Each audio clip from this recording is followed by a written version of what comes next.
I'm here with Michelle Grocholsky, and we're talking about EDI. Really, equity and inclusion is part of what you do and what you're being recognized here for tonight. Tell us about EDI. Well, equity, diversity, and inclusion is about making sure that our workplaces just work for everybody. There's often hidden barriers that prevent folks from entering into our workplaces in the first place, but also that get in the way of their ability to thrive. And by that I mean bring their great ideas to the table, to help us with innovation, to collaborate with colleagues in a way that's really effective. And EDI is about unearthing what those barriers are so we can remove them so that people can be and feel their best. We often talk about the business case for it. Lots of data out there that supports the fact that it makes a really good business case, but it also just makes a strong moral case, right? We should never put a limit on people's talent. We know that talent comes in all different shapes, sizes, all different forms. And so the way that we recruit, the way that we make decisions should also not discriminate against folks either. So EDI makes really good business sense, but also there's a great moral imperative for it.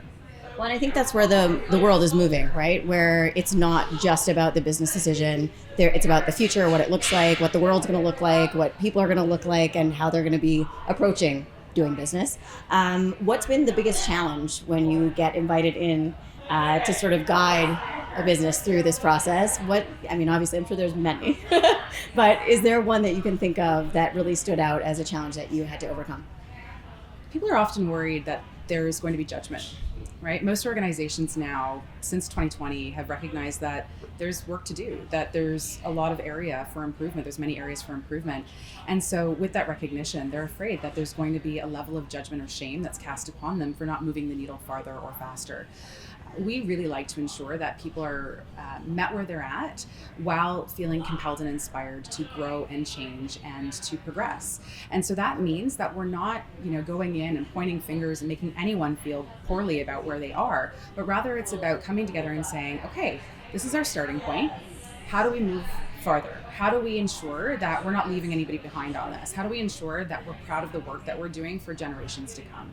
So it's about building trust, really. It's about listening and understanding where people are at so that they can feel empowered, for lack of a better word, to continue the journey. And as an entrepreneur, which, that's really what we're talking about here tonight, that entrepreneurship and that entrepreneurial spirit, if you're met with that challenge, if you're met with that resistance or that fear of judgment, how do you overcome it? Like, what's the process? And not without giving away the secret sauce, but how do you overcome that? As an entrepreneur myself, it's a big question, it's a deep question, and it's one that resonates with me personally. I'm someone who's been quite open about the challenges I've had from a mental health standpoint. I am a perfectionist and come by my anxiety naturally. And so for me, the journey of self-compassion as an entrepreneur has been everything. That has meant that I've had to unlearn some tendencies, right? To be hard on myself, to belittle myself, to try to motivate myself to do more by constantly picking up my flaws and thinking about where I should be as opposed to appreciating where I'm at today. And so taking a step back and learning how to be kinder and more compassionate to myself, as I naturally am with everyone else in the world, has been a real game changer. And I also think it's not just for entrepreneurs, right? I think if we can just be a little kinder to ourselves as people, as individuals, I think that will emanate outwards. I think we're going to be a lot more compassionate and kind towards one another, which is a key catalyst to being more inclusive, right? That empathy is everything. I was going to say, it sounds also like that self-reflection and recognition helps you be more open to making changes yourself as well. Absolutely. Well, congratulations on your win, and congratulations on being here tonight and everything that you're doing. Honestly, fabulous. And thanks for chatting with us. Thank you very much.